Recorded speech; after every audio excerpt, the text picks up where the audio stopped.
اب آپ اس مبارک سلسلے کا 22واں حلقہ سماعت فرمائیں۔ اور پھر امام صاحب یہ فرماتے ہیں کہ مجھے یہ بتائیں کہ کیا حضور پاک نے بھی کبھی کسی میقات سے تجاوز کیا ہو بغیر احرام، ما سوائے فتح مکہ؟ فتح مکہ کے موقع پر بھی حضور نے فرمایا کہ اللہ نے مجھے چند گھنٹوں کے لیے چونکہ حرم میں جہاد کی قتال کی اجازت دی ہے، اس کے بعد بس ختم، پھر اس کی حرمت لوٹ آئی قیامت تک۔ بس صورت دیگر حضور صلی اللہ علیہ وسلم جب بھی تشریف لائے تو احرام کو بہرحال 1400 صحابہ کے ساتھ۔ سیرت کا معنی یہ نہیں ہوتا کہ آپ تاریخ کی طرح ایک قصہ پڑھتے جائیں جیسے سیرت رسول کا معنی یہ ہوتا ہے کہ آپ کا ایک ایک زندگی کا لمحہ جو ہے وہ امت کے لیے روشن ہدایت ہے، آپ اس سے ہدایت پر آپ اس سے سمجھیں کہ حضور نے سفر کیا تو سفر میں کیا طریقہ اختیار فرمایا، سرکار تو جہاں کی زوجہ مطہرہ میں تہمت لگی تو حضور کا کیا طریقہ تھا، کیا موقف تھا، کس طریقے سے آپ نے اس کو نبھایا، اور اس میں سیدہ عائشہ کا کیا موقف تھا کہ بے گناہ ہونے کے باوجود ان پہ کیا گزری اور انہوں نے کیا کیا۔ ہجرت نبوی کا مقصد یہ ہوتا کہ ہم آپ کے احرام سے احرام، آپ کے سفر سے سفر سیکھیں، آپ کے غزوات سے غزوات سیکھیں، آپ کے طواف سے طواف سیکھیں، آپ کے اقوال مبارک سے روشنی حاصل کریں، آپ کے اعمال مبارک سے روشنی حاصل کریں۔ سیرت طیبہ کے بیان کرنے کا یا سننے کا مقصد یہ ہوتا حضور صلی اللہ علیہ وسلم سرکار دو جہاں جب احرام باندھ کے چلے تو احتیاطاً آپ نے اسلحہ بھی ساتھ رکھا، لیکن اس اسلحے کو یہ نہیں کیا گیا کہ جیسے ہر فوجی کے پاس سلاح ہوتا ہے، فرمایا ایک پہ لاد لو، کیونکہ مکے والے قریش کا بھروسہ تو ہے نہیں، اور اپنے ساتھ قربانی کے جانور بھی لے آئے۔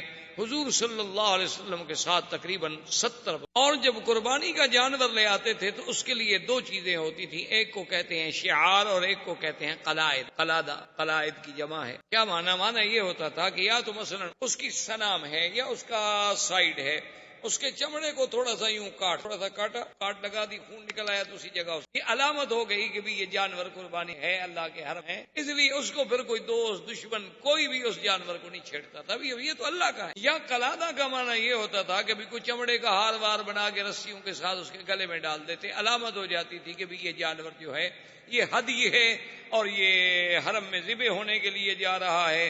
اگر وہ جانور گم ہو جاتا، کسی دشمن قبیلے میں بھی چلا جاتا تو اس کے ساتھ کوئی تعارف، صلی اللہ علیہ وسلم حکم دیا، جانور علامات لگا دی کہ بھئی یہ جانور جو ہیں ہدی کے ہیں، قربانی کے ہیں اور ذبح ہونے حرم میں جاری۔ جو حضور صلی اللہ علیہ وسلم مکے کے قریب آتے، کیونکہ اس سے پہلے آپ سیرت نبوی میں پڑھ چکے ہیں کہ جن لوگوں نے احزاب میں حضور کی مخالفت نے ان کی تعذیب کے لیے بڑے بڑے آپ نے بھیجے تھے غزوہ سرایا، بنو سلیم کے خلاف، بنو فزارہ کے خلاف، بنو ثقیف کے خلاف، ان سب کے خلاف جو ہے آپ نے بھیجا کہ ان کو تعذیب کی جائے کہ ان لوگوں نے کیوں دھوکہ کیا ہمارے ساتھ۔ تو اب قریش کو پتا چلا کہ 1400 کا لشکر آ رہا ہے، انہوں نے کہا کہ حضور صلی اللہ علیہ وسلم کا مطلب ہے کہ پھر لڑائی کے لیے اب قریش بھی تیار ہو، انہوں نے کہا کہ بھی اگر یہ لڑائی ہے 1400 آدمی لے کر تشریف لا رہے ہیں تو صاف بات ہے کہ آپ کا مقصد جو ہے ہمارے ساتھ پھر جہاد ہے اور تیار ہو جائیں۔ انہوں نے بھی اپنا لشکر جو تھا جوان جو تھے تیار کر لیے اور حرم مکہ کی حد سے نکل کر جو معروف تر راستے ہیں مدینہ منورہ کے، جیسے تنیم سے آپ جاتے ہیں سے عثمان سے، یہ معروف راستے پرانے دور، تو حد حرم سے باہر آ گئے، کیونکہ حرم میں تو قتال ہو نہیں سکتا، یہی وجہ ہے۔ ورنہ جب ہم طالب العلم کی حیثیت میں پڑھتے ہیں تو بڑی عجیب سی بات لگتی تھی کہ مدینہ منورہ کا راستہ تو یہ ہے اور حضور صلی اللہ علیہ وسلم چلے گئے شمیسی حدیبیہ جدے کے راستے میں، تو اتنی دور کا سفر اختیار کرنے کی ضرورت کیوں پیش؟ حضور تو یوں آ رہے تھے نا مدینہ منورہ سے، تو آپ مسجد تنیم آتے، نیچے جانے کی کیا ضرورت؟ سفر لمبا ہو گیا۔ اس کی وجہ یہ تھی کہ چونکہ اس راستے پر تو قریش نے اپنی فوج کھڑی کر مقابلے کے لیے، حضور پاک نے اپنے صحابہ سے فرمایا کہ کوئی ایسا آدمی ہے جو ایسا راستہ جانتا ہو، کیونکہ ہم لڑنے کے لیے تو آئے نہیں، ہم تو عمرہ کرنا چاہتے ہیں، کہ قریش کو بھی پتہ نہ چلے اور ہم کسی طرح حرم میں داخل ہو۔ ایک صحابی نے کہا کہ حضور مجھے راستے کا علم ہے، راستہ تو مشکل ہے لیکن قریش کو پتہ نہیں لگے گا۔ حضور صلی اللہ علیہ وسلم نے فرمایا کہ دلونی، مجھے بتاؤ وہ راستہ۔ صحابہ کہتے ہیں طریق وعر شدید، بہت مشکل راستہ، کیونکہ پھر وہ نیچے اتر گئے اور وہ راستے استعمال تو ہوتے نہیں تھے، استعمال ہونے والے راستوں میں تو کچھ نہ کچھ سڑکیں چھوٹی موٹی سی بن جاتی ہیں نا، لیکن جس راستے کو کبھی کوئی استعمال نہ کرے، پتھر ہے، پہاڑ ہے، تو نیچے اتر کر حضور صلی اللہ علیہ وسلم کا مقصد یہ تھا کہ ہم حدیبیہ کی جانب سے حرم میں داخل، کہ مکے والے یہاں انتظار کرتے رہے، ہم ان کے بالکل پیچھے۔ حضور صلی اللہ علیہ وسلم جب آپ تشریف لے آئے مقام حدیبیہ پر جو جدہ اور مکہ کے درمیان ہے، جسے آج کل شمیسی کہتے ہیں، جہاں انہوں نے چوکی لگائی ہوئی ہے کہ کوئی غیر مسلم جو ہے اب اندر داخل نہیں ہو سکتا، چونکہ آگے علامات حرم، تو علامات حرم نظر آنے لگ گئی، یعنی حضور صلی اللہ علیہ وسلم اتنے قریب تو آ گئے، حرم میں تو ابھی داخل نہیں ہوئے لیکن علامات حرم نظر آنے لگ گئی۔ تو اتفاق ایسا ہوا کہ جب وہ علامات حرم بھی نظر آ رہی تھی، حضور صلی اللہ علیہ وسلم کی بیٹھ، اب حضور پاک اسے چلانے کی کوشش فرما رہے ہیں۔ صحابہ جو ساتھ تھے حضور صلی اللہ علیہ وسلم کے، انہوں نے بھی اونٹنی کو تھوڑا سا مارا اور چلانے کی کوشش کی، بھی اب تو ہم حرم کے قریب آ گئے، اگر حرم میں ہم داخل ہو جاتے ہیں تو پھر تو کافر بھی ہمارے ساتھ نہیں لڑ سکتے، پھر تو نکلیں گے تو لڑیں گے، لیکن حضور پاک صلی اللہ علیہ وسلم فرمایا حبسہا، اونٹنی کو مت مارو، اس کو اسی طاقت نے روکا ہے جس نے ہاتھیوں کو روکا تھا۔ میری اونٹنی کی عادت ہی نہیں ہے کہ سفر میں بیٹھ جائے، یہ معلوم ہوتا ہے کہ بس اللہ کو یہی منظور ہے، اللہ نے ہمیں۔ حضور صلی اللہ علیہ وسلم نے قافلہ اتار دیا، لیکن حرم سے باہر، گو سامنے علامات حرم نظر آ رہی ہیں، حدود حرم نظر آ رہی ہے، لیکن ہیں حرم کے باہر۔ مشرکین مکہ کو بھی پتہ چل گیا کہ ہم تو یہاں کھڑے کھڑے انتظار کر رہے ہیں، حضور صلی اللہ علیہ وسلم تو حرم میں داخل ہو گئے۔ ان کے لیے تو بہت بڑی مشکل پیدا ہو گئی کہ اگر اللہ کے نبی حرم میں داخل ہو گئے تو اب حرم میں ہم قتال نہیں کر سکتے، حرم میں اگر ہم روکیں گے پوری دنیا میں خبر اڑ جائے گی کہ یہ مکے والے عجیب ہے کہ بھئی احرام باندھا ہوا ہے، اللہ کے نبی آئے ہیں، 1400 آدمی ساتھ ہے، ان کو عمرے سے روک دیا یصدون عن المسجد الحرام، تو یہ ہمارے لیے ایک بہت بڑا مسئلہ ہو جائے گا۔ انہوں نے بھی پھر اپنے آدمی ادھر پلٹے، لیکن جب وہ قریب آئے تو انہیں پتہ چلا کہ حضور صلی اللہ علیہ وسلم آ تو گئے ہیں لیکن حدود حرم میں داخل، اب وہ ایک اور مشکل طلع ہو گئے۔ انہوں نے کہی اب اگر حضور عمرے کے لیے آ رہے تھے تو حرم میں کے باہر کیوں رک گئے جب مقصد ہی عمرہ تھا، اور اس راستے سے تو ہم تھے ہی نہیں، اگر حضور داخل ہوتے حضور تو کعبے میں پہنچ جاتے، ہمیں پتہ نہ لگتا، اور یہ راستہ تو کبھی کسی نے اختیار ہی نہیں کیا۔ جب حضور نے اتنی مشکل راستہ اختیار بھی فرمایا،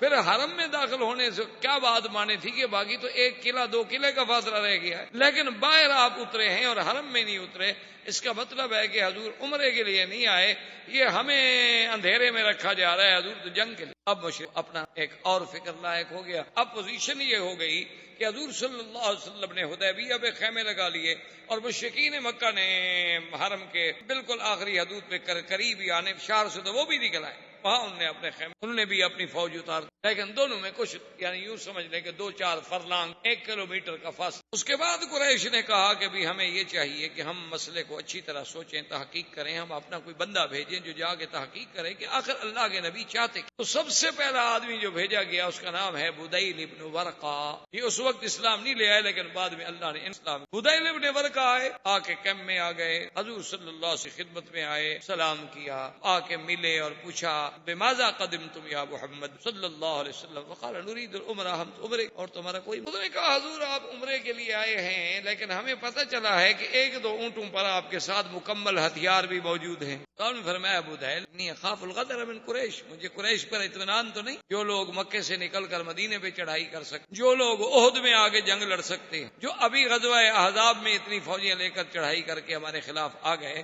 ہم جب ان کے اپنے حدود میں آ رہے ہیں تو کسی وقت بھی وہ غدر کر سکتے ہیں، تو ایسا تو نہ ہو نا کہ بالکل آدمی خالی ہاتھ ہو کے دشمن پکڑ کے چھری سے ذبح کرتا رہے، چلو کم از کم پھر آدمی اپنا دفاع تو کرے۔ بدیل ابن ورقہ واپس آ گئے، انہوں نے پوچھا کہ ہاں بھائی تمہاری کیا رائے ہے؟ اس نے کہا مجھے کوئی بات سمجھ، ویسے تو فرماتے ہیں عمرے کے لیے آئے ہیں لیکن کہتے ہیں ہتھیار بھی ہیں، اب اللہ کے نبی کوئی بات غلط تو کہہ، جو چیز ساتھ ہے ساتھ۔ انہوں نے کہا اچھا نتأکد بطریقۃ اخری، ہم ایک اور آدمی کے ذریعے پتہ کرتے ہیں۔ تو انہوں نے حلیس بن علقمہ، یہ احابیش میں سے، احابیش جو ہیں یوں سمجھ لیں یہ ذنوج تھے، حبش کے لوگ تھے، بعد میں یہ عرب میں آ گئے تو پھر عربی بھی زبان بھی عرب پوری ہو گئی اور لباس بھی عربی ہو گیا، اشعار بھی عربی ہو گئے، اٹھنا بیٹھنا بھی ہو گیا، لیکن یہ بڑا جنگجو قبیلے تھے، بڑے سخت قبیلے تھے حبش، ان کو احابیش کہا جاتا تھا۔ یہ حلیس بن علقمہ جو ہے یہ احابیش کا سردار، انہوں نے کہا بھی تم جاؤ پتہ کرو یا تحقیق کرو حضور صلی اللہ علیہ وسلم چاہتے کیا مقصد۔ حلیس جب آیا حضور پاک نے دور سے دیکھا، صحابہ نے کہا حضور وہ حلیس جو ہے نا احابیش کا سردار وہ آ رہا ہے۔ آپ نے فرمایا یہ لوگ جو ہے نا یہ حرم کے ہدی کی قربانی کے جانوروں کی بڑی احترام کرتے ہیں، بڑی تعظیم کرتے ہیں، تو تم لوگ سب جو قربانی کے جانور لائے ہو نا ادھر سامنے کھڑے کر دو، اس کو نظر آئیں کہ ہم تو عمرے کے لیے آئے۔ وہ آئے ملے، حضور لما قدم، کیوں تشریف لائے؟ اور آپ نے فرمایا کہ تمہیں یہ سارے ہدی کے جانور اور یہ چیزیں نظر نہیں آ رہی؟ اس نے کہا ہاں جی میں دیکھ۔ وہ واپس آئے، واپس آنے کے بعد اس سے پوچھا کفار قریش نے کہ ہاں بتلاؤ بھائی تمہارا دل دماغ کیا کہتا ہے؟ اس نے کہا بھی بات یہ ہے کہ بھائی وہ عمرہ ہی چاہے، میری تحقیق یہ ہے کہ اللہ کے نبی جنگی آئے، لڑائی کے لیے نہیں آئے، احرام باندھا ہوا ہے، قربانی مہربانی کے جانور ساتھ ہیں، شعار ہے، ان کے گلوں میں قلائد ہیں، یہ اس طرح لڑنے کے لیے آدمی آتا ہے؟ انہوں نے کہا کہ نہیں نہیں، تمہیں کیا پتا، ایسے سرسری اندازے لگا کے آگے اس نے کہا سنو مکے والو، میری تحقیق میں اللہ کے نبی عمرے کے لیے آئے ہیں، واللہ لو منعتم لأنفرن علیکم اللہابیش، مجھے خدا کی قسم ہے اگر تم نے محمد مدنی کا راستہ روکا تو میرا قبیلہ جو ہے لڑے گا۔ یہ کیا ہوا بھائی؟ میں کہہ رہا ہوں کہ تو جھوٹ بولتے ہو، سرسری دیکھ کے مجھے کیوں بھیجا تھا تم نے؟ انہوں نے کہا اچھا بھائی ٹھنڈے ہو جاؤ یار، ناراض تو نہ ہو، ہم تو اپنی ایک بات کر رہے ہیں نا، ذرا تسلی ہو جائے، پکی بات ہو جائے، ہم اسی لیے تو تحقیق کر رہے ہیں، دیکھو ہم لڑنا چاہتے تو ہم بھی تو جا کے لڑ پڑتے نا، تم اتنا ناراض کیوں؟ اس نے کہا ناراضگی کی کیا بات ہے، میں اپنے آنکھوں سے ایک چیز دیکھ کے آیا ہوں اور تم مجھے کہتے ہو کہ نہیں کاٹ ناراض، ہم کننا نتأکد مرۃ اخری، ہم چاہتے ہیں کہ ہم پھر بھی کوئی فیصلہ کریں، سوچ سمجھ کر پوری تحقیق ہو جائے کہ واقعی اللہ کے نبی کیا چاہتے۔ اس کے بعد انہوں نے عروۃ ابن مسعود الثقفی، بہت بڑا سردار، بہت بڑا آدمی تھا بنو ثقیف کا، اور بنو ثقیف جو ہے یہ طائف کا بہت بڑا جنگجو قبیلہ، اور یہ عروۃ ابن مسعود الثقفی ان لوگوں میں ہے جس کے بارے میں کافر کہتے تھے کہ اللہ نے اگر قرآن اتارنا تھا تو عروہ پہ کیوں، اللہ نے قرآن اتارنا تھا تو ولید ابن المغیرہ پہ کیوں نہیں اتارا، جو بڑے لوگ ہیں، جن کے قبائل ہیں، جن کے پاس طاقت ہے، دولت ہے، محمد رسول اللہ صلی اللہ علیہ وسلم پہ کیوں اتارا؟ آپ تو یتیم ہیں، آپ تو غریب ہیں، اس کو قرآن نے کہا کہ لولا نزل هذا القرآن على رجل من القريتين عظیم، تو یعنی یہ وہ بڑا آدمی ہے کہ ان دو میں سے یہ ایک۔ اس کے پاس گئے قریش، انہوں نے کہا کہ بھائی تم مہربانی، تم سردار ہو، تمہارا ایک مقام ہے، تم وہاں جانے کے بعد فیصلہ کرو کہ اللہ کے نبی کیا چاہتے ہیں۔ اس نے کہا دیکھو قریشیو بات سنو، تمہارا دماغ ہے، جس کو بھیجتے ہو واپس آتا ہے، اس کو کہتے تم جھوٹ، بھائی جس کو بھیجتے ہو اس کی ایک رائے ہے، اگر اس کی رائے کا کوئی احترام نہیں تو اس کو بھیجتے کیوں؟ یہ بات یاد رکھ لو، اگر تم مجھے بھیج رہے ہو تو پھر میں جو فیصلہ کروں گا، میری جو رائے ہوگی وہ حتمی ہوگی اور تمہیں ماننی پڑے گی، ورنہ کسی اور کو بھیج۔ انہوں نے کہا کہ آپ جو بھی کہیں گے۔ عروۃ ابن مسعود الثقفی جب آئے،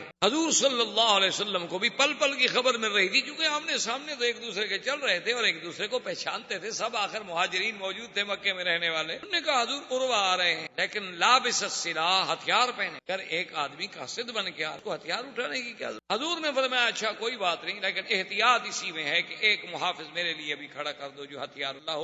مغیرۃ شعبہ ثقفی، یہ بھی ثقفی، اور خدا کی شان دیکھیں یہ عروہ کے بھائی کے بیٹے، اب وہ احرام میں ہیں بیچارے، لیکن پھر بھی اللہ کے رسول نے جب حکم دے دیا تو ہتھیار لگائے اور اپنے چہرے کو چھپا کے تلوار لے کر عروۃ ابن مسعود الثقفی چونکہ بڑا سردار تھا اور بڑا آدمی تھا، اس نے کہا کہ اب یہ تو ظاہر ہے کہ بھئی ان کے پاس جانور بھی موجود ہیں، ہتھیار بھی موجود ہیں، فیصلہ تو ہو نہیں سکتا، ہم ان کی بات تو مانتے نہیں، اب اس کا حل یہ ہے کہ میں ان کے ساتھ بیٹھ کے کوئی ایسی بات کرتا ہوں جو چڑھانے والی بات ہو، لڑانے والی، اگر تو ان کا خون کھولتا ہے، جوش میں آتے ہیں تو پھر یہ لڑنے ہیں، اور اگر میری اس غصے والی بات کے باوجود بھی وہ صبر کرتے ہیں، حوصلہ کرتے ہیں اور تحمل سے جواب دیتے ہیں تو صاف بات ہے کہ وہ عبادت کے لیے آئے ہیں، لڑائی ان کو آیا، حضور سے ملا اور کہا کیسے ہے؟ حضور نے فرمایا عمرے، اس نے کہا حضور عمرے کے لیے جو آتا ہے تو پھر ہتھیار لے کے تو نہیں آتا، اور آپ کا کیا خیال ہے، آپ نے قریش کو کیا سمجھا ہے کہ آپ اس کے گھر میں آ رہے ہیں، ان کے وطن میں آ رہے ہیں، ان کے علاقے میں آ رہے ہیں، یہ جو 1400 آدمی آپ کے ساتھ ہیں یہ آپ کے کام آئیں گے؟ یہ تو بھاگ جائیں گے سر، ان میں تو ایک بھی نہیں رکے گا۔ جب یہ کہا تو حضرت ابو بکر جیسا ٹھنڈے آدمی کو بھی غصہ آ گیا، آپ نے گالیاں دی،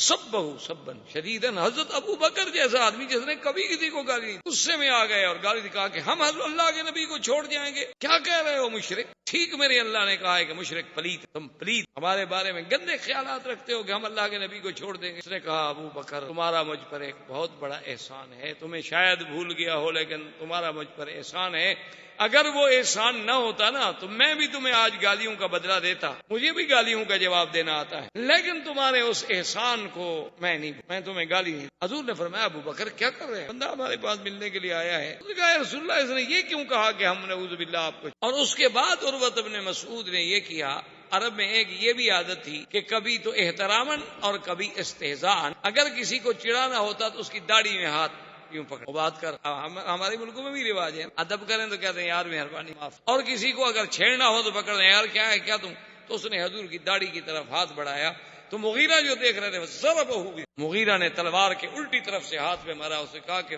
ابعد یا عدو اللہ، اے اللہ کے دشمن پلید ہاتھ مت لگاؤ میرے مدنی، اگر تم نے دوبارہ ہاتھ بڑھایا واللہ خدا کی قسم ہے پھر یہ ہاتھ تمہارے ساتھ دوبارہ نہیں اٹھے گا، زمین پہ کٹا۔ من ھذا الفظ الغلیظ، یہ کون ہے؟ سخت درشت غلیظ سخت گندی بات کہنے والا ہے کون؟ میں نہیں پتا میں کون، کس کے ساتھ بات کر رہے ہو؟ حضور نے فرمایا عروہ ہمارے پہچانا نہیں؟ حضور پہچانا کون؟ بڑا کوئی بد اخلاق آدمی، میں تو ویسے ہی آپ کی داڑھی کو ہاتھ لگا رہا تھا، میرا کوئی توہین کا مقصد، اس نے مجھے خواہ تلوار مار۔ حضور نے فرمایا ہوا یہ تمہارے بھائی کا بیٹا ہے، مغیرہ ہے۔ لگا او مغیرہ تم ہو؟ اس نے کہا، کہنے لگا اچھا وہ میرا احسان بھول گئے، ابھی کل ہی تو میں نے تمہاری جان بچائی ہے، وہ بھی بھول گئے تم، اور آج اپنے چاچے کے ہاتھ میں تلوار مار رہے ہو، میرے احسانات کو بھی تم نے بھلا دیا۔ اصل میں مغیرہ جو تھا یہ اسلام لانے سے پہلے یہ اپنے بنی مالک کے 12-13 آدمیوں کے ساتھ مصر گئے۔ مصر میں جو مقوقس تھا اس کو جا کے ملے، جو پادری عیسائیوں کا بڑا تھا اس کے پاس گئے ملے، لیکن سب جو تھے اس کو تو بڑے احترام سے ملے، لیکن یہ مغیرہ تو اجڑ آدمی تھا نا، اس نے کوئی اس کی قدر ودر نہ کی، بس ایسے دور سے کھڑا ہو۔ خیر اس کے بعد 1 دن 2 دن رہے،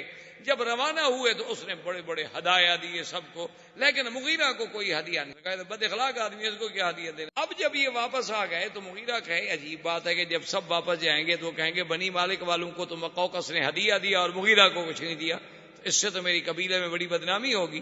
یہ عجیب بات ہے کہ سارے لوگ تو مصر سے ہدایا لے کے جائیں اور میں مصر سے خالی جاؤں۔ یہ رات کو سو رہے تھے، تلوار اٹھائی، 13 کے 13 قتل کر دی اور سب کا سامان لے کے بھاگ، 13 آدمی مار دیے بنی مال۔ اور وہ ہدیہ تو ہدیہ، ان کے جو اور سامان تھے تجارت کے جو انہوں نے خریدا ہوا تھا، سارا سامان بھی اکٹھا کر کے لے گیا، ان کے اونٹ بھی بھگا گیا۔ لیکن جب اپنے قبیلے میں پہنچا، بنی مالک کو پتہ لگ چکا تھا، بنی مالک نے اپنے قبیلے کو تیار کر لیا، ادھر سے بنو ثقیف نے اپنے قبیلے کو تیار کر لیا، اور نتیجہ یہ نکلا کہ دونوں قبیلے لڑائی پہ تھے۔ انہوں نے کہا ہمارے 13 آدمی مار دیے، کوئی بات ہے، اور یہ بھاگ گیا، یہ تو چھپ گیا۔ لیکن دونوں قبیلے آمنے سامنے ہو، تو جب دونوں قبیلے آمنے سامنے ہو گئے تو ایک بہت بزرگ تھے، پرانے ان کے سردار تھے، وہ آئے، انہوں نے کہا کہ لا تفنی قومک ولا تفنی، اپنی قوم کو بھی فنا نہ کر، بنی مالک کو بھی فنا، اگر تمہاری جنگ چھڑ گئی نا تو دونوں قبیلے برباد ہو، کیونکہ دونوں مضبوط قبیلے، دونوں ایک دوسرے کو بخشنے والے نہیں، اور تمہارے سینکڑوں بندے، یہ نہیں کہ ابھی لڑائی ہوتی رہے۔ کہا میں کیا کہا، تمہارے بھائی کے بیٹے کی زیادہ ہار ہو، بنی مالک کا کیا قصور ہے، ابھی ان کے 13 آدمی مارے گئے، سیدھی بات ہے میں ان کو راضی کرتا ہوں، لیکن تم دیت ادا۔ اس نے جا کے بات کی بنی مالک والوں کا، عروہ سردار ہے اور وہ قصور بھی اپنا مانتا ہے اور دیت بھی دیتا ہے، تو چلو ہم معاف بہا لے لیں گے، لیکن قتل کا بدلہ قتل سے نہیں لیں گے۔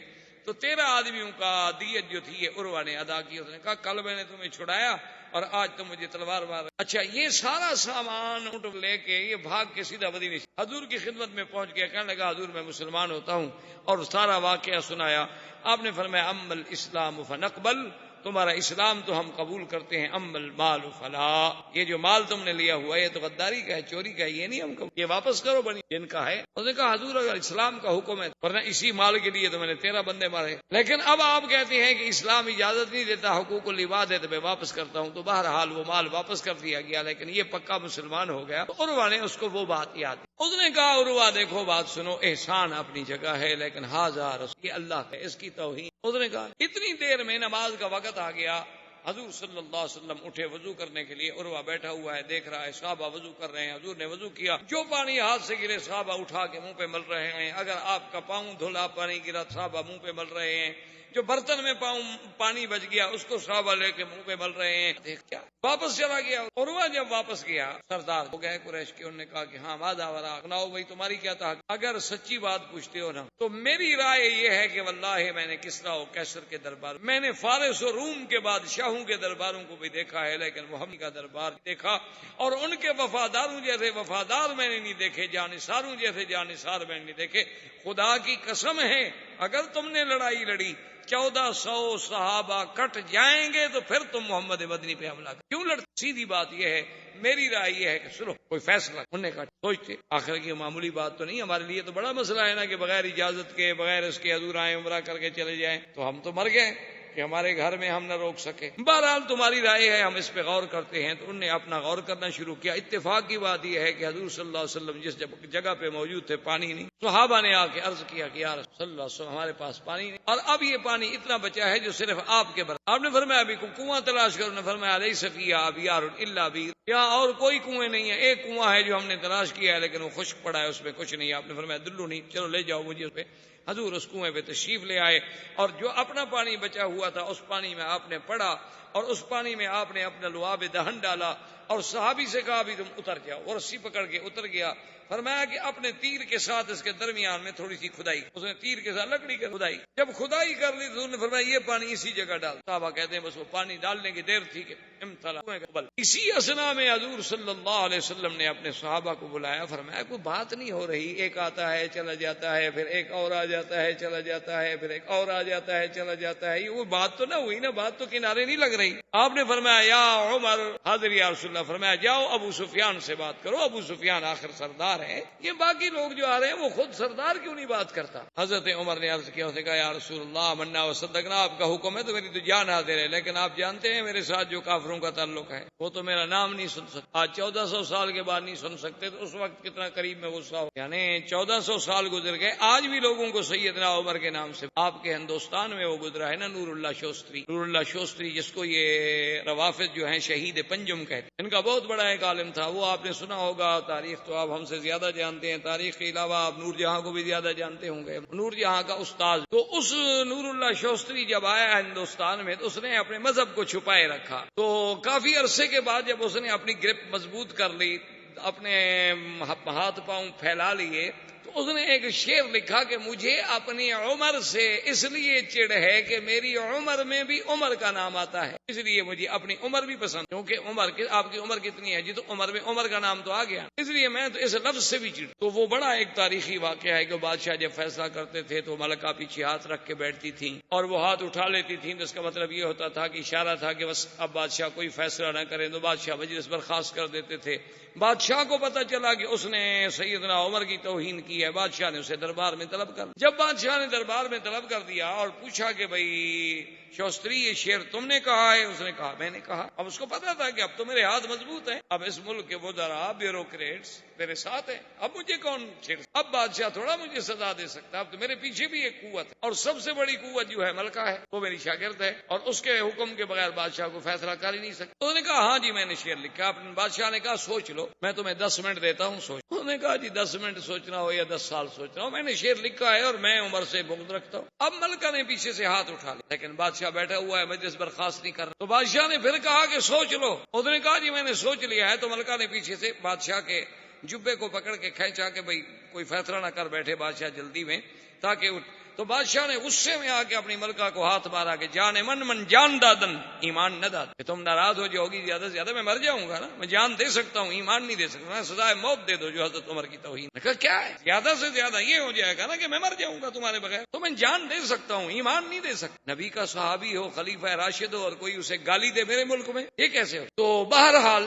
کہنے کا مقصد یہ تھا کہ حضرت عمر رضی اللہ تعالیٰ عنہ نے عرض کیا، انہوں نے کہا یا رسول اللہ اگر آپ مجھے بھیجیں گے نا تو جو تھوڑی بہت امید ہے نا سلو کی یہ بھی گئی، مجھے تو دیکھ کے ان کو آگ لگ جائے گی حضور، ان کو پتا نہیں میں نے بدر میں کیا کہا تھا، اڑاؤ گردنیں ان کی، وہ ابھی موجود نہیں ہے وہاں۔ حضور نے فرمایا عمر پھر رائے، تو اس نے کہا حضور ایک بندہ ہے اس سے بات بن سکتی، حضرت عثمان کو، حضرت عثمان سخی آدمی ہے اور رحم دل آدمی ہے، اس کا کوئی مکے میں گھر نہیں جس پہ احسان نہ ہو، اور پھر آج کل سردار ابو سفیان ہے، ابو سفیان بنی امیہ سے ہے اور حضرت عثمان بھی بنی امیہ سے ہیں، ان کی بات میں وزن ہو سکتا ہے اور وہ کسی کی بات۔ حضور صلی اللہ علیہ وسلم نے فرمایا ٹھیک ہے عثمان جاؤ، اس نے کہا حاضر۔ حضرت عثمان تیار ہو گئے جانے کے۔ حضرت عثمان رضی اللہ تعالی عنہ جب تشریف لے گئے، ابو سفیان نے استقبال کیا، اب ملا بٹھایا، اس نے کہا کہ دیکھو عثمان تمہارے ہم پر احسان ہے، پھر تم ہمارے قبیلے کی ہو، کون گھر ہے مکے کا جس پہ عثمان تیرا ہاتھ، لیکن تمہارے لیے تو کعبہ ہے کھلا، تم جب چاہو عمرہ کرو، لیکن اللہ کے نبی کو ہم، یہ ہمارے لیے موت۔ اس نے کہا کہ پھر جب نبی کو نہیں کرنے دیتے ہو میں بھی نہیں، میں کیسے عمرہ کروں، میرا آقا وہاں بیٹھے رہے اور میں عمرہ کروں۔ اس نے کہا اچھا ایسا کرو تم ایک دن مکے میں ٹھہرو، ہم پھر مشورہ کرتے ہیں، میٹنگ کرتے ہیں، چونکہ ہمارے جوان بھی تو جوش میں آئے ہوئے ہیں نا کہ بھئی اللہ کے نبی آئے عمرہ کر کے چلے جائیں اور ہم کچھ نہ کر سکتے، یا تو ہمیں پہلے اذن بھیجتے، اطلاع بھیجتے، ہم عمرے کے لیے آنا چاہتے ہیں، ہم کہہ دیتے آ جاؤ، ہمیں سوچ لیں۔ اور حضور کو یہ خبر دے دی گئی کہ قد قتل حضرت عثمان۔ حضور نے فرمایا بایعونی علی اللہ تفروا، صحابہ جلدی کرو میرے ہاتھ پہ بیعت کرو کہ اب کوئی میدان، اب میدان چھوڑ کے پیچھے نہیں جائیں گے، اب ہم عثمان کا بدلہ لیں گے، بس جو اللہ۔ تو درخت کے نیچے حضور بیٹھے ہیں اور صحابہ آ کے بیعت کر رہے ہیں، یہ وہی منظر ہے جس کو قرآن کہتا ہے ید اللہ فوق ایدی، کہ محمد مصطفیٰ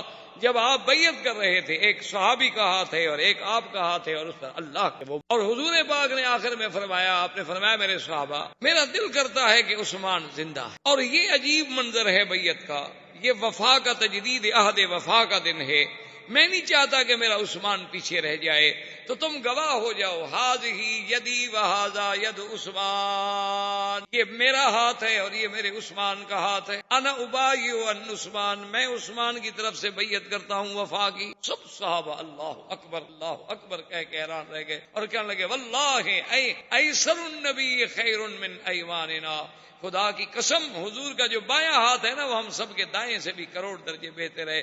عثمان تیری بڑی شان ہے کہ اللہ کے نبی نے اپنے ہاتھ کو تیرا ہاتھ۔ اتنی دیر میں عثمان واپس آ گئے، انہوں نے کہا حضور مجھے انہوں نے قتل نہیں کیا، مجھے تو انہوں نے عمرے کی بھی اجازت دی، لیکن وہ آپ کو اجازت دینے پر تیار نہیں ہے، غور کر رہے ہیں، مجھے کوئی دیر کے لیے روک لیا تھا انہوں نے۔ اب کافروں کو بھی پتہ چلا کہ 1400 بندے نے بیعت کر لی ہے کہ مر جائیں گے لیکن پیچھے نہیں ہٹیں گے۔ ابو سفیان نے کہا دیکھو جنگ، آخر 1400 آدمی جو جم جائے میدان میں، چلو ہمارا 1400 نہ مار سکے 700 ہی مار، تو اتنا بڑا نقصان ہوگا، اس لیے بہتر ہے کہ ہم کوئی حل نکالیں صلح کا۔ تو نے کہا کہ ٹھیک ہے تم سردار ہو۔ اس نے سہیل ابن عمرو کو بلایا اور حکم دیا کہ جاؤ۔ سہیل ابن عمرو جب آنے لگے تو حضور کو خبر ملی کہ سہیل ابن عمرو آ رہے ہیں، یہ بھی مسلمان تھے، بعد میں اللہ نے ان کو بھی اسلام نے، حضور نے فرمایا سہل اللہ امرک، سہیل آ رہا ہے نا، معلوم ہوتا ہے اللہ نے تمہارا کام کوئی آسان کر دیا ہے، سہل سے ہے۔ سہیل آ گئے، بیٹھے حضور کے ساتھ، انہوں نے کہا حضور ہم صلح کرنا چاہتے ہیں۔ کیا صلح؟ انہوں نے کہا حضور سب سے پہلی شرط تو یہ ہے کہ اس سال آپ عمرہ نہیں کریں گے واپس، اس کے بدلے میں اگلے سال آپ کو 3 دن کے لیے اجازت ہوگی کہ آپ پورے صحابہ کے ساتھ بھی چاہیں تو تشریف لے آئیں، عمرہ کریں، ہتھیار نہیں ہوں گے، صرف ہر آدمی اپنے پاس ایک تلوار رکھے، کیونکہ تلوار تو ایک ان کا یعنی زیور تھا نا، عرب میں تلوار کے بغیر آدمی تو سمجھا جاتا تھا کہ آدمی نامکمل ہے۔ انہوں نے کہا تلوار ہوگی لیکن وہ بھی غماد میں یعنی اپنے اپنے کیسوں میں ڈالی ہوئی ہوگی، کھلی، ٹھیک ہے۔ دوسری شرط کیا ہے؟ اس نے کہا حضور دوسری شرط یہ ہے کہ 10 سال کے لیے ہم آپس میں نہیں، 10 سال کے لیے آپ کی ہماری صلح، نہ آپ ہم پہ حملہ کریں گے نہ ہم آپ، نہ آپ ہمارے دشمنوں کی مدد کریں گے نہ ہم آپ کے دشمنوں۔ تیسری شرط اس نے کہا حضور یہ ہے کہ جتنے قبائل ہیں جو آپ کا حلیف بننا چاہے اس کی مرضی، جو ہمارا حلیف بننا چاہے یعنی جو ہمارے ساتھ ملے اس کی مرضی، جو آپ کے ساتھ، اور جو ہمارے ساتھ ہوگا وہ گویا کہ ہم، جو آپ کے ساتھ ہوگا وہ آپ نے فرمایا اس کے علاوہ اور کیا؟ اس نے کہا حضور ایک ہماری اور شرط یہ ہے کہ اگر کوئی بندہ مسلمان ہو کے مکہ چھوڑ کے مدینہ منورہ چلا جائے اور اس کا ہم مطالبہ کریں یعنی ہم مانگیں تو آپ کو واپس، اور اگر کوئی مسلمان خدا نہ کرے مرتد ہو گیا وہ واپس مکے آ جائے، آپ چاہے مانگیں گے بھی تو ہم نہیں دیں گے۔ ساری باتیں جب ہو گئی حضور نے فرمایا مجھے ساری باتیں، آپ نے فرمایا حضرت علی سے کہ حضرت علی اور معاہدہ لکھا۔ ابھی معاہدہ نہیں لکھا گیا تھا کہ ابو جندل اسی سہیل ابن عمرو کا بیٹا تھا، جو سہیل صلح کے لیے آیا ہوا اسی کا بیٹا ہے، وہ مسلمان ہو چکا تھا اور اس کو اس نے قید کیا ہوا تھا گھر میں کہ بھی تم مدینے کہیں بھاگ نہ جائے۔ اس کو پتا چلا نا کہ حضور اتنے قریب آ گئے ہیں تو اس نے اپنا رشتہ داروں سے مل ملا کے اسی زنجیروں کی حالت میں بھاگا اور جناب پہنچ گیا۔ مسلمان نے دیکھا تو اللہ اکبر یا اخونا ابو جندل صحابی ہمارا ایک آ گیا، مسلمان ہمارا ایک آ گیا۔ اور جب حضور کے سامنے آیا اس نے سلام کیا تو سہیل نے کہا یا رسول اللہ آپ کا ہمارا معاہدہ ہو چکا ہے، اب یہ پہلا آدمی ہے جو آپ نے ہمیں واپس۔ حضرت عمر کھڑے ہو گئے، انہوں نے کہا کہ حضور ابھی ہم نے صلح نہیں لکھی، ابھی تو ہمارے معاملات طے ہو رہے ہیں، صلح نامہ لکھا ہی نہیں گیا، فریقین کے دستخط بھی نہیں ہوئے، اب ہم کیوں عمل کریں؟ حضور نے فرمایا اما یک کلمہ یا عمر، زبان اپنی زبان سے نکلی ہوئی بات کا پابند نہیں ہوتا۔ سہیل نے کہا حضور پہلے یہ میرا قیدی واپس کرو، اس کے جا کے میں وہاں چھوڑ آتا ہوں پھر واپس آ کے صلح لکھو۔ حضور نے فرمایا ابو جندل واپس چلے جاؤ۔ اس نے کہا حضور مجھے پھر، حضور نے فرمایا چلا اللہ ان یجعل لک فرجا مخرجات، اللہ تمہارے لیے کوئی راستہ۔ اور اسی زنجیروں کی حالت میں سہیل نے کہا کہ ابو جندل سے کہ چلو، ابو جندل کو لے کے چلے۔ حضرت عمر جناب آہستہ آہستہ ابو جندل کے قریب گئے، اس نے کہا ابو جندل ان المشرکین نجس ودمهم دم کلاب، یہ مشرکین پلیت ہوتے ہیں، ان کا تو خون کتے کا خون ہوتا ہے، یہ تلوار میں تمہیں دیتا ہوں مارو اس کو اڑا دو۔ تم تو معاہدے میں شریک نہیں ہو نا، تم تو پابند نہیں، تم تو قیدی ہو ان کے پاس، معاہدے میں تو ہم پابند ہیں نا جو یہاں موجود تھے، انہوں نے معاہدہ کیا، تم تو معاہدے میں شریک نہیں ہو، تم تو خود قیدی ہو، کون سے معاہدے کے پابند ہو؟ آہستہ آہستہ عمر ساتھ جا رہے ہیں اور تلوار دل کر رہے ہیں۔ اس نے کہا مشرک ہے الگ بات ہے لیکن باپ تو ہے نا۔ اس نے کہا کہ نہیں کیا باپ ہے، کافر ہے، اڑاؤ۔ لیکن ابو جندل نے ہمت، حنا علی ابیہ، اپنے شفقت باپ کی محبت جو تھی وہ غالب، وہ لے کے چلا گیا۔ اس نے جا کے ابو سہیل کو وہیں چھوڑا، ابو جندل کو وہیں چھوڑا، واپس آ گیا۔ حضور صلی اللہ علیہ وسلم نے فرمایا علی لکھو۔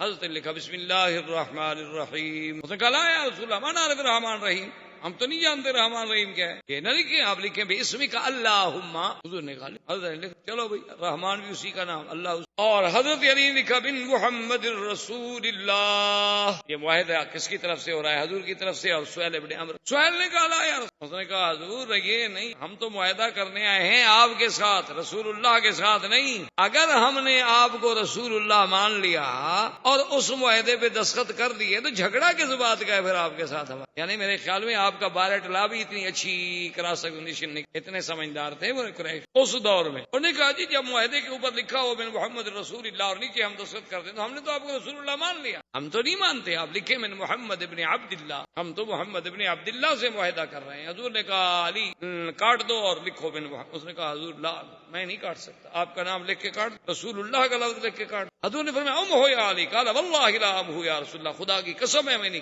حضور نے فرمایا ادھر لاؤ، لے آؤ کاغذ. لے حضور نے اپنے لکھا، کہا لکھو محمد بن عبد اللہ. میں محمد بن عبد اللہ نہیں. جب معاہدہ لکھ لیا گیا، معاہدہ طے ہو گیا، حضور صلی اللہ علیہ وسلم نے ارادہ ختم فرما دیا، حکم دیا بھی حلال ہو جاؤ، جانور ذبح کر دو، سر مڈالو. صحابہ چپ کر کے بیٹھے ہوئے ہیں. حضور غصے میں آئے، بی بی ام سلمہ کے خیمے میں تشریف لائے اپنی بیوی کے. کہا کہ کیا بات ہے، میں حکم دیتا ہوں سر مڈاؤ، جانور ذبح کرو، اور صحابہ چپ کر کے بیٹھے ہوئے ہیں.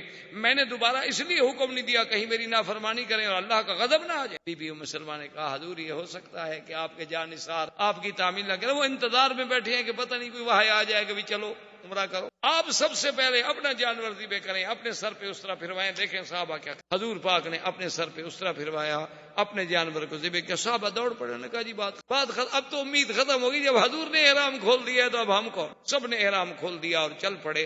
اسی راستے میں یہ آیت نازل ہوئی انا فتحنا لک فتحا مبینا. یہ آیت مبارک نازل ہوئی. حضور نے حضرت عمر کو بلایا، فرمایا ایک ایسی آیت اتری ہے کہ آسمان و زمین کے خزانے مجھے مل جائیں خوشی نہ ہوگی. تو نے کہا حضور اچھا مکہ بھی فتح ہوگا کہ نہیں؟ حضور نے کہا نہیں مکہ بھی فتح. یہ صلح حدیبیہ کو فتح قرار دیا گیا.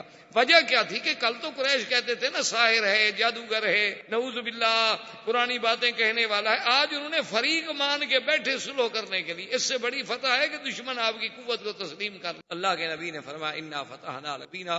زندگی باقی اللہ تو بات باقی، ووارینا الا البلاغ. برادران اسلام، واجب الاحترام بزرگوں، دوستوں، عزیز نوجوانوں، سرکار دو جہاں حبیب کبریا سیدنا محمد مصطفیٰ صلی اللہ علیہ وسلم کی سیرت طیبہ کے بارے میں جو سلسلہ درس اللہ کی رحمت سے شروع ہے، تو سرکار دو جہاں صلی اللہ علیہ وسلم کی ولادت طیبہ سے لے کر تقریباً حدیبیہ کے مسئلے تک ہم سابقہ کہ سرکار دو جہاں صلی اللہ علیہ وسلم عمرے کے لیے تشریف لے آئے، لیکن کافروں نے اس کے بعد مختلف واقعات اور حوادثات پیش آتے رہے. لیکن بات یہاں تک پہنچی کہ کفار مکہ کی طرف سے سہیل ابن عمرو حضور صلی اللہ علیہ وسلم کے ساتھ شرائط صلح طے کرنے کی. شرائط صلح جو طے کی گئیں ان میں سب سے پہلی شرط تو یہ تھی کہ اس دفعہ حضور صلی اللہ علیہ وسلم ماں اپنے صحابہ کے واپس مدینہ شریف تشریف لے جائیں گے اور عمرہ نہیں کریں گے، مکہ میں داخل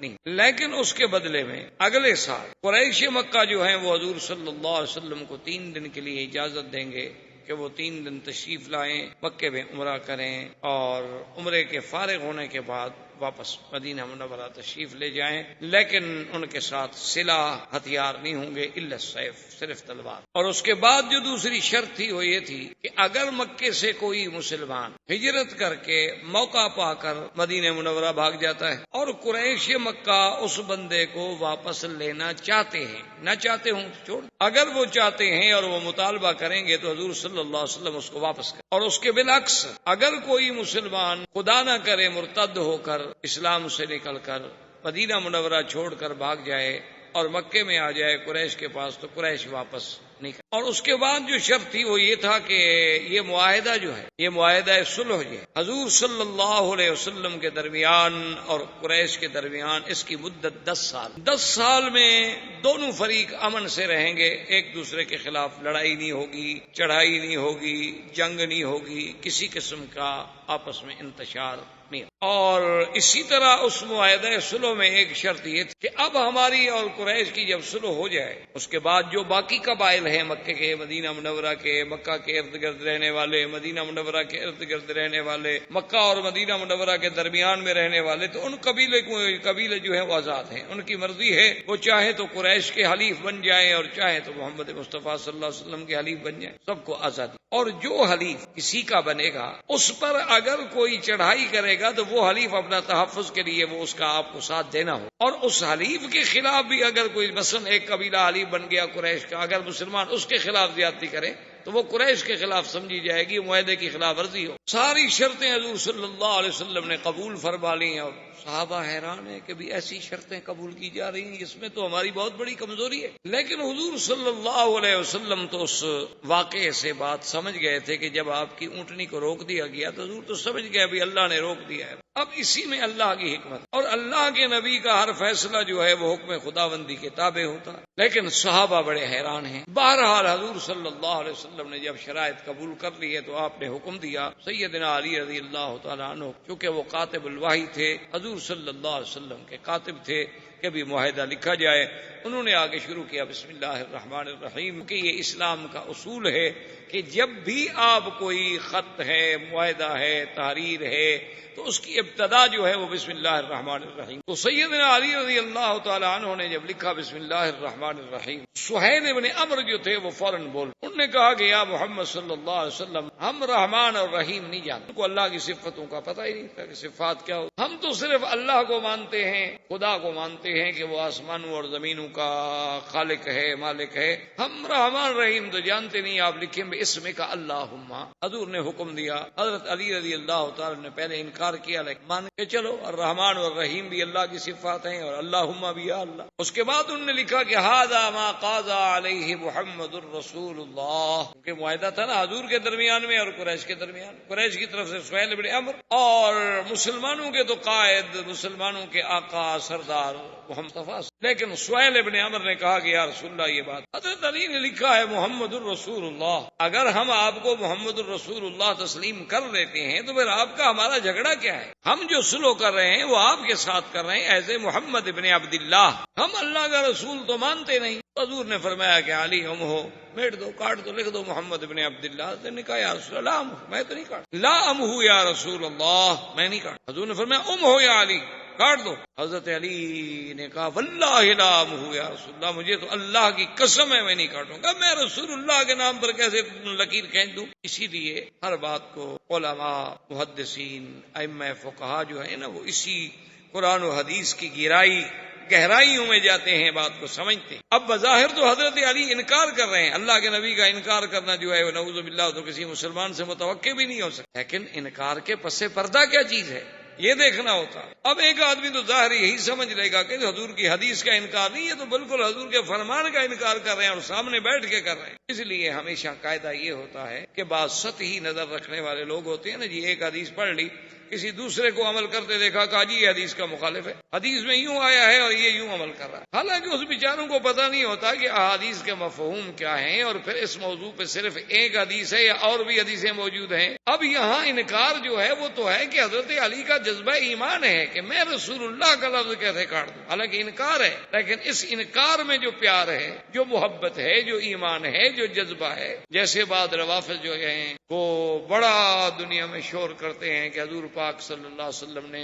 فرمایا تھا کہ ایتونی بکتاب، کاغذ لے آؤ میں لکھ دوں، تو حضرت عمر نے روک دیا، کہا سنا کتاب اللہ، اللہ کا قرآن کافی ہے۔ کہ دیکھو جی اللہ کے نبی کا انکار کر دیا، اللہ کے نبی کی بات نہیں مانی۔ تو حالانکہ یہ بات سمجھنے والی ہوتی ہے، حضرت عمر کا مقصد جو تھا، مفہوم یہ تھا کہ آپ کی تکلیف کا وقت ہے یا رسول اللہ، مرض الوفات ہے، جب اللہ کا قرآن جیسی جامع کتاب ہمارے پاس موجود ہے، آپ کو کیوں تکلیف فرماتے ہیں؟ یعنی کیا کوئی چیز ایسی اگر دین کی ہے، دین تو مکمل ہو چکا ہے، اللہ کا قرآن آ گیا کافی۔ مقصد حضور کی محبت، پیار تھا، جیسے حضرت علی رضی اللہ تعالیٰ عنہ کا مقصد جو ہے وہ محبت، وہ عظمت لفظ رسول تھی کہ اللہ کے رسول کے نام پر میں قلم پھیر، یہ کیسے ہو؟ حضور نے فرمایا اچھا علی ادھر دکھاؤ، مجھے دکھاؤ، کہا ہے پیش کیا حضور نے خود، اور میں لکھو محمد. اب جب حضور خود کاٹ دے تو حضور کا ہاتھ تو نہیں پکڑ سکتے. اسی اسنا میں شور ہو گیا صحابہ میں. شور جب ہوا تو حضور نے فرمایا دیکھو کیا ہے. سہیل بھی گھبرایا کہ باہر کیا شور ہو گیا ہے. تو ابو جندل جو ہے، یہ کنیت ہے ان کی، یہ اسی سہیل ابن عمرو کے بیٹے تھے اور یہ مسلمان ہو گئے اور باپ نے ان کو گھر میں قید کر رکھا تھا. اس کو موقع ملا، وہ بیچارہ اسی طرح زنجیروں کے ساتھ ہی بھاگ کے آ گیا اور یہاں پہنچ گیا. جب صحابہ نے دیکھا انہوں نے کہا الحمدللہ الحمدللہ ابو جندل آ گیا، ابو جندل آ گیا.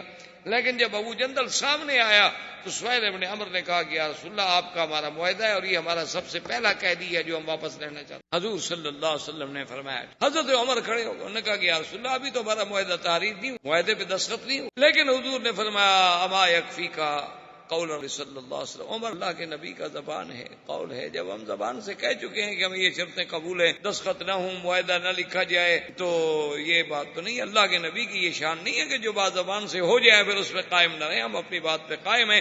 ابو جندل میں حکم دیتا ہوں کہ واپس جاؤ. بعض روایات میں یہ بھی آتا ہے کہ ابو جندل نے درخواست، اس نے کہا کہ یا رسول اللہ صلی اللہ علیہ وسلم ٹھیک ہے آپ مجھے پھر کافروں کے ہاتھ میں واپس کرنا چاہتے ہیں، دشمنوں کے ہاتھ میں دینا چاہتے ہیں، میں آپ کے حکم پہ ہر قربانی دینے کے لیے تیار ہوں، لیکن جتنی دیر یہ معاہدہ ہو رہا ہے، سلو ہو رہی ہے، اتنی تو مجھے اجازت مل جائے کہ میں بیٹھے رہوں اور آپ کا دیدار کروں. حضور نے فرمایا اب یہ بھی سہیل کے ہاتھ میں ہے، ہم اجازت تم ان کے قید. سہیل نے کہا یا رسول اللہ میں یہ اجازت دینے کے لیے بھی تیار نہیں ہوں، بلکہ میں تو معاہدہ بھی بعد میں آگے لکھوں گا، پہلے میں جا کے اس کو قریش کے، حالانکہ بیٹا ہے لیکن کفر اسلام ہے، مذہب کی جنگ ہے اور ہر آدمی جو ہے چاہے وہ غلطی پر بھی ہو اپنے مذہب کا دیوانہ ہو. اس نے جا کے سہیل کو واپس کیا، پھر آئے، معاہدہ لکھا گیا، دستخط ہو گئے. حضور صلی اللہ علیہ وسلم جب فارغ، حضرت عمر انہوں نے کہا یا رسول اللہ آپ نے تو فرمایا تھا، آپ نے فرمایا کہ میں نے خواب دیکھا ہے، ہم مکہ میں جائیں گے، ہم عمرہ کریں گے، ہم طواف کریں گے، ہم بال کٹائیں گے یا بال کتروائیں گے، امن ہوگا، خوف نہیں ہوگا. حضور یہ کیا ہے اور ہم ایسی شرطیں قبول کر رہے ہیں. لماذا نقبل هذه الدنیۃ فی دیننا یا رسول اللہ، ہم دین میں اتنے کمزور ہو جائیں کہ ان کا بندہ آئے تو ہم واپس کر دیں اور ہمارا بندہ آئے تو ہم واپس نہ کریں، وہ واپس نہ کریں. یہ کیا بات؟ حضور نے فرمایا عمر پہلی بات کا جواب تو یہ ہے کہ میں نے یہ تو کہا کہ اپنے خواب دیکھا ہے مکے میں جائیں گے، کیا میں نے یہ بھی آپ سے اور صحابہ سے کہا تھا کہ خواب میں یہ بھی حکم ہے کہ اسی سال داخل ہوں گے؟ انہوں نے کہا حضور یہ تو آپ نے کہا تھا کہ داخل لتدخلن المسجد الحرام، لیکن سنا نہیں تھا کہ اس سال جائیں گے. اور باقی رہی شرائط کی بات، تو ہم نے جو بھی شرائط قبول کی ہیں حضرت عمر، تمہیں یہ پتہ نہیں کہ انا رسول اللہ، میں اللہ کا رسول ہوں اور اللہ کے حکم کے بغیر تو میں کوئی بات کروں، اور مجھے یقین ہے کہ ہمارا اللہ ہماری مدد کرے. حضرت عمر چپ ہو کے چلے گئے اور اسی وقت دو قبیلے بنی خزاعہ جو تھے وہ حلیف بن گئے محمد الرسول، اور بنو بکر جو تھے وہ حلیف بن گئے قریش. انہوں نے کہا جی ہم قریش کے حلیف ہیں، بنو خزاعہ نے کہا کہ ہم حضور کے حلیف ہیں. یہ چونکہ اس لیے ان دونوں قبیلوں کو ذہن میں رکھنا ضروری ہے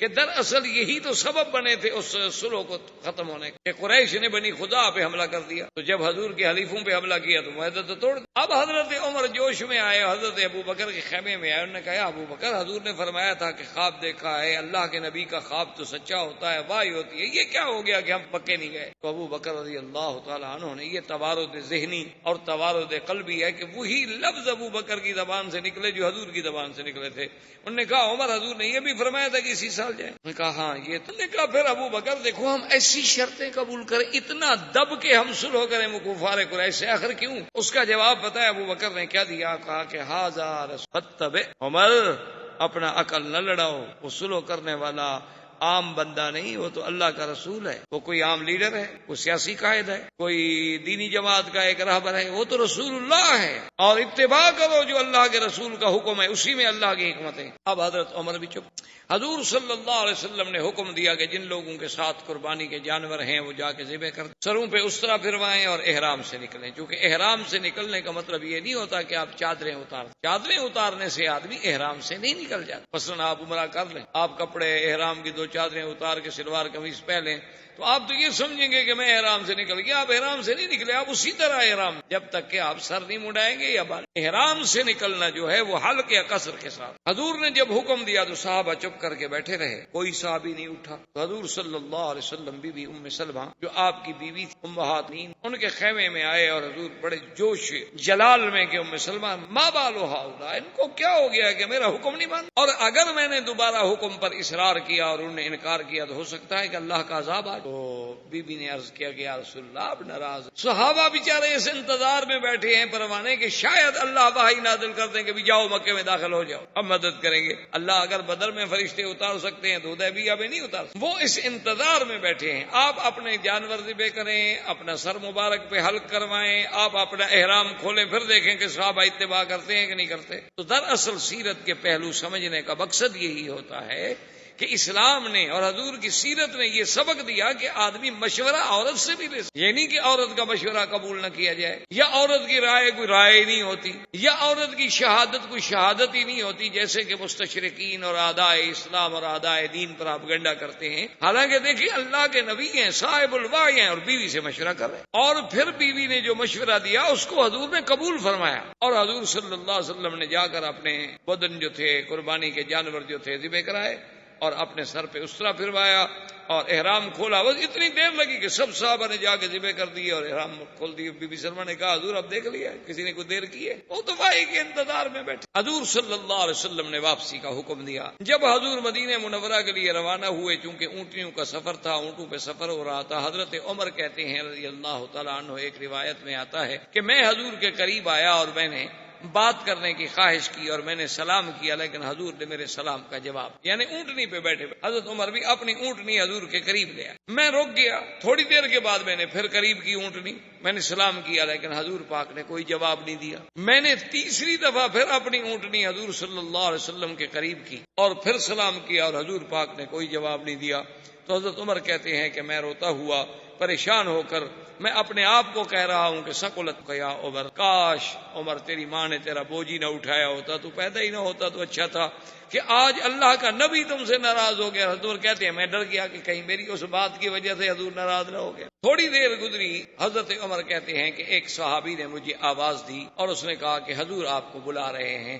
میں نے پھر اپنی اونٹنی کو دوڑایا، پھر حضور کے قریب آیا تو حضور نے فرمایا کہ عمر انزل علیہ آیا، کہ آج اللہ نے قرآن کی ایسی آیت مجھ پہ نازل کی ہے کہ اگر آسمان و زمین کے تمام خزانوں کی کنجیاں اللہ مجھے دے دیتے اور مجھے مالک بنا دیتے، اس پہ مجھے اتنی خوشی نہ ہوتی جتنی اس آیت پر مجھے۔ حضرت عمر نے کہا ایو آیت یا رسول اللہ، کون سی آیت؟ حضور نے فرمایا بسم اللہ الرحمن الرحیم انا فتحنا لک فتحا مبینا لیغفر لک اللہ ما تقدم من ذنبک وما تأخر۔ اللہ نے خبر دی کہ محمد مصطفیٰ صلی اللہ علیہ وسلم ہم نے آپ کو فتح مبین عطا فرمایا۔ حضرت عمر کہتے ہیں رسول اللہ یہ فتح کی خوشخبری جو ملی ہے ہمیں، کیا فتح مکہ تھا؟ مکہ بھی فتح ہوگا؟ حضور نے فرمایا ہاں عمر مکہ بھی فتح ہوگا۔ اب صحابہ کا کمال دیکھیں اور محدثین کا کمال دیکھیں کہ حضور اونٹنی پہ تھے، تو جب حضور قرآن پڑھ رہے تھے نا تو آواز میں جو لہر پیدا ہوتی تھی کہ انا فتحنا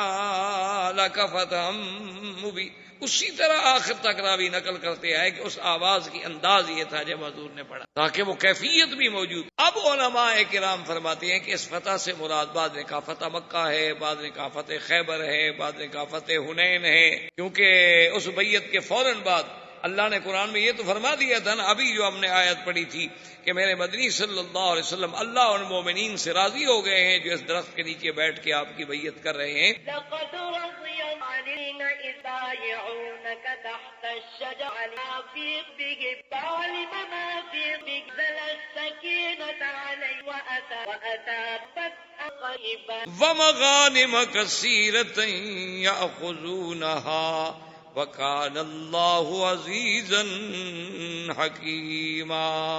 اللہ نے قرآن میں فتح قریب کی ایک خوشخبری پہلی آیات میں بھی دی، لیکن اکثر مفسرین کرام یہ فرماتے ہیں کہ نہیں، فتح مبین جو ہے حضرت ابن عباس بھی یہی فرماتے ہیں کہ صلح حدیبیہ جو ہے یہ فتح مبین، یہی فتح نے کہا کہ فتح مکہ تو ہے، فتح مکہ ہے، فتح خیبر ہے، اس کا دوسری آیات میں ذکر موجود ہے، حنین ہے، اس کا بھی اشارے قرآن میں موجود ہے، مغانم کثیرۃ یاخذونها، لیکن انا فتحنا لک فتحا مبینا، اس سے مراد جو ہے وہ فتح مکہ صلح حدیبیہ۔ صلح حدیبیہ کو فتح مبین کیسے سمجھا کہ بھئی صلح حدیبیہ تو بظاہر تو اگر آپ دیکھیں تو مسلمان تو یعنی بڑے کمزور پہلو ہے کہ مسلمان عمرے کے لیے نہ جا سکے، واپس آ گئے، یعنی بظاہر تو کافر نعوذ باللہ اپنی بات میں کامیاب ہو گئے کہ ہم حضور کو اس دفعہ داخل نہیں ہونے دیں، مسلمان تو ناکام ہو گئے، واپس آ گئے. لیکن اللہ فرماتا ہے کہ یہ فتح مبین ہے، تو اس پر مفسرین کرام نے، علماء کرام نے، اللہ ان پہ قبروں پہ کروڑوں رحمتیں فرمائے،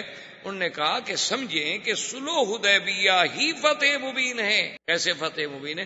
انہوں نے کہا کہ حضور صلی اللہ علیہ وسلم کے بارے میں کفار مکہ پہلے کیا کہتے تھے؟ وہ تو کہتے تھے نعوذ باللہ جادوگر ہیں. کفار مکہ تو کہتے تھے کہ آپ شاعر ہیں، آپ کاہن ہیں، آپ جادوگر ہیں، آپ نعوذ باللہ خود قرآن بنانے والے ہیں، آپ اللہ کے نبی نہیں ہیں. تو جو لوگ کل تک شاعر کہتے تھے، ساحر کہتے تھے، اور جو لوگ پھپتیاں کستے تھے کہ بھئی دیکھو کیا مسلمان، کیا جناب ان کی طاقت ہے، اور کیا یہ سوچ رہے ہیں کہ ہمارے مقابلے کریں گے، جن کو مکے میں رہنے کا ٹھکانہ نہیں ملتا، کبھی حبش جاتے ہیں، کبھی مدینہ جاتے ہیں، تو آج ان دشمنوں نے آپ کو ایک فریق مان لیا، آپ کی قوت کو تسلیم کر لیا، سلو کرنی پڑی. ورنہ تو وہ کہتے ہیں ہم مکے میں بیٹھے ہیں، حضور مدینہ کتنا دور ہے، حدیبیہ تو مکے کے قریب ہے، تو اٹھ کے فوج کے ساتھ حملہ کر لیں، ہم تو یہی ان کو ختم کر دیں، گویا 1400 آدمی ہمارے ہاتھ میں آیا ہوا ہے. لیکن اس کے باوجود وہ برابر کی سطح پر بیٹھ کے ایک معاہدہ کر رہے ہیں، سلو کر رہے ہیں، اور جو ہمارا حلیف ہوگا آپ نہیں چھیڑیں گے، جو آپ کا حلیف ہوگا ہم نہیں چھیڑیں گے، تو اب برابر کی قوت تسلیم کر رہے ہیں. اور باقاعدہ معاہدہ جو ہے وہ کعبۃ اللہ میں رکھا گیا. اس سے بڑی فتح کیا ہوتی ہے کہ دشمن آپ کی قوت کو تسلیم کر، دشمن آپ سے بات کرنے کی طاقت کو مان لے. ورنہ جو دشمن آپ کی طاقت نہ سمجھے، آپ اس سے کہیں جی ہم آپ سے مذاکرات کرنا چاہتے ہیں، چھوڑو یار آپ سے کیا مذاکرات ہم نے کرنے ہیں، تم کون ہو مذاکرات کرنے والے؟ تو مذاکرات تو اسی سے کیے جاتے ہیں نا جن کی قوت و طاقت کو تسلیم کیا جاتا ہے کہ چلو جی ٹھیک ہے پھر بیٹھ جائیں بات کرتے ہیں. ورنہ جو طاقت کے گھمنڈ میں ہوتا ہے وہ کہتا ہے جی ہم کیا بات کس چیز کی بات کریں. ایک دوسری بات یہ ہے کہ اگر آپ الحمدللہ میرے سب بھائی پڑھے لکھے لوگ ہیں، تاریخ پہ نظر ہے، یا نہ بھی ہو تو نظر ڈالی جا سکتی ہے، کوئی ایسا مشکل مسئلہ نہیں ہے، صرف ایک دلچسپی ہے نا کہ اللہ ہمیں دین کی طرف تھوڑا رجحان دیتے. ورنہ آدمی پڑھا لکھا آدمی، اگر آپ انگریزی کی کتابیں پڑھ سکتے ہیں، اگر آپ اپنے میڈیکل سائنس پڑھ سکتے ہیں، تو اللہ کا قرآن بھی پڑھ سکتے ہیں، کوئی منع تو نہیں ہے تو صرف دل کو سمجھانے کی بات نا کہ تھوڑا سا اس خدا کو بھی ہم حق دے دیں. 24 گھنٹے جو ہم نے پیٹ کے دیے ہوئے ہیں، جس خدا نے ہمیں پیدا کیا، چلو اس کو آدھا گھنٹہ تو دے. اگر اپنی زندگی کے 24 گھنٹے ہم نے صرف اپنی معاش کے لیے کہ پیسے بن جائیں گے، اسٹیٹس بن جائے گا، وہاں گھر بن جائے گا، گاڑی بن جائے گی، محلے کے لوگ کہیں گے دیکھو جی بڑی ترقی کی ہے، اگر اس کے لیے ہم کریں چلو ٹھیک ہے وہ بھی کریں، کوئی منع نہیں ہے شریعت میں، حلال طریقے سے آدمی کمائے تو کیوں نہ کمائے، لاکھ دفعہ کمائے. لیکن اس خالق و مالک کو جس نے ہمیں پیدا کیا ہے، جس نے ہمیں یہ صلاحیتیں بخشی ہیں، جس نے ہمیں عقل دیا ہے، جس نے ہمیں علم دیا ہے، اس کے لیے کم از کم اپنے 24 گھنٹے میں سے آدھا گھنٹہ تو ایک مختص کر لیں کہ یہ آدھا گھنٹہ محض اللہ اور اللہ کے رسول کی باتیں سمجھنے اور پڑھنے کے لیے ہے. تو آپ اگر خود غور کریں تو آپ دیکھیں کہ سرکار دو جہاں صلی اللہ علیہ وسلم کو نبوت ملنے کے بعد آپ 13 سال تک مکہ مکرمہ میں، 13 سال کوئی معمولی سی بات نہیں ہوتی، ایک عظیم مدت ہے. 13 سال کے بعد جب آپ کی عمر مبارک 53 سال ہو گئی تو آپ نے مدینہ منورہ ہجرت فرمائی. یعنی مجموعی طور پر اگر آپ دیکھیں تو جب آپ ہجرت کر کے آئے ہیں، مدینہ منورہ میں پہنچے ہیں، تو تقریباً 13 اور 14 15 سال کی محنت کے باوجود مسلمان کتنے ہوئے؟ 150. یہ تو پھر انصار میں سے مسلمان ہوئے نا مدینے میں. اچھا اس کے بعد جناب آپ مزید بھی آپ کی عمر مبارک کے 6 سال ملا لیں، کیونکہ یہ واقعہ حدیبیہ کا جو ہے یہ 6 ہجری میں آ رہا ہے، تو 6 سال اگر آپ اس کو بھی شامل فرما لیں، اور تاریخ ہجری جو ہے وہ ہجرت کو مقدم رکھا گیا وہیں سے شروع ہوتی ہے، تو 6 اور 13 19 سال. تو 19 سال میں کل کتنے مسلمان تھے؟ 1400 آدمی جو حضور کے ساتھ عمرے پہ آیا، 500-600 نہیں آیا ہوگا، یعنی بچے عورتیں کچھ گھر رہ گئے نہیں آئے، یعنی 2000 آدمی 3000 آدمی، بڑے سے بڑا آپ لگا لیں 3000 آدمی ہو گیا ہوگا مسلمان. تو 19 سال کی محنت میں تو صرف 3000 مسلمان ہوا. حدیبیہ کی صلح ہوئی سن 6 ہجری کے آخر، 7 میں حضور نے عمرۃ القضاء فرمایا، اور 8 ہجری میں مکہ فتح ہو گیا. تو حضور کے ساتھ 10,000 کا تو صرف لشکر تھا جو مکے میں آیا، یعنی 19 سال میں ہم نے 3000 مسلمان ہوئے. حدیبیہ کی فتح صلح کے بعد 10,000 تو لشکر تیار ہو گیا، اس سے بڑی فتح ہوگی. اس طرح اسلام پھر آگے بڑھا، کیونکہ دونوں فریقوں کے درمیان معاہدہ صلح ہو گیا، امن قائم ہو گیا. اب وفد باہر جانے کا مواقع ملے، اور حضور صلی اللہ علیہ وسلم جن لوگوں نے احزاب میں آپ کے خلاف حملے کیے تھے ان کو پہلے ادب سکھا چکے تھے، وہ الگ روب پڑ گیا تھا لوگوں پر.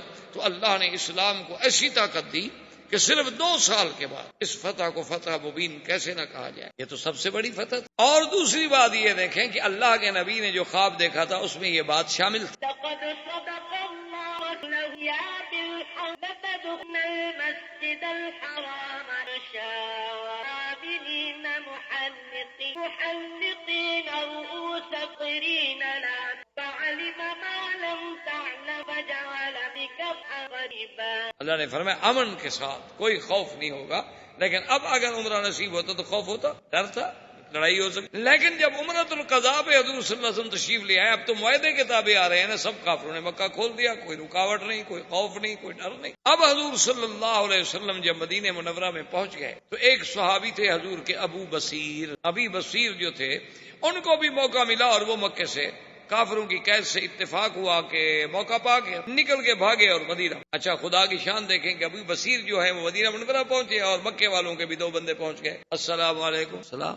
انہوں نے کہا حضور ہمارا آدمی بھاگ کے آ گیا ہے قیدی، اور آپ کا وعدہ ہے کہ آپ نے قیدی واپس کرنا ہے. حضور نے بلایا ابی بصیر تم بھاگ کر آئے. انہوں نے کہا تمہیں پتہ نہیں ہے کہ ہماری صلح ہو چکی ہے، معاہدہ ہو چکا ہے. کہا جی ٹھیک ہے، جو کیا حکم ہے واپس جاؤ. حاضر. اب بظاہر یہ کتنی کمزوری کی شرط ہے، لیکن اس کے اندر جو اللہ کی حکمتیں چھپی ہوئی ہیں وہ تو کوئی بھی نہیں سمجھ. وہ تو اللہ جانتے ہیں یا اللہ کے رسول جانتے ہیں. کیونکہ ایک بات یاد رکھیں، مثلا ایک مسلمان مدینے آ گیا، مدینے سے پھر ہم نے اس کو واپس مکے بھیج دیا، تو گویا مکے میں ہمارا ایک دعوت دینے والا مبلغ دین کی بات کرنے والا تو پہنچ گیا نا. اور اگر خدا نہ خواستہ کوئی مسلمان مرتد ہو گیا، ہم نے اس کو مدینے سے نکال دیا، وہ ہم واپس نہیں لے رہے، کیونکہ اگر مرتد کو واپس لیں گے تو اور ارتداد پھیلائے گا اور برائی پھیلائے گا اور انگارے لگائے گا. اچھا ہے کہ ایسی انگلی کو کاٹ دو جس کو کینسر ہو گیا ہو، اس کو کاٹ کے پھینک دو. تو ابھی بصیر کو حضور نے فرمایا کہ بھئی تم واپس جاؤ. اس نے کہا کہ ہاں آپ کا حکم ہے تو میں حاضر. ابو بصیر کو وہ دونوں کافر جو تھے ساتھ لے کے چل پڑے، اور سفر تو وہی اونٹوں کے ہوتے تھے. جب وہ پہنچے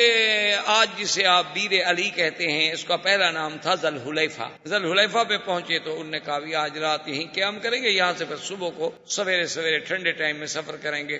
تو ان دونوں کے پاس تلواریں تھیں. تو ابھی بصیر نے دیکھا کہ کوئی اللہ موقع دے دے. اس نے کہا دیکھیں اب حضور کا وعدہ تو ہو گیا پورا، حضور نے مجھے واپس کر دیا ہے. تو اس نے ایک کافر سے کہا کہ اس نے کہا کہ یار دیکھو چلو میں قیدی تو ہوں، تمہارے ساتھ واپس بھی جا رہا ہوں، یہ تلوار تم نے کہاں سے لی؟ احباب کرام، اس کے بعد اب آپ اس مبارک سلسلے کی CD نمبر 23 سماعت فرمائیں.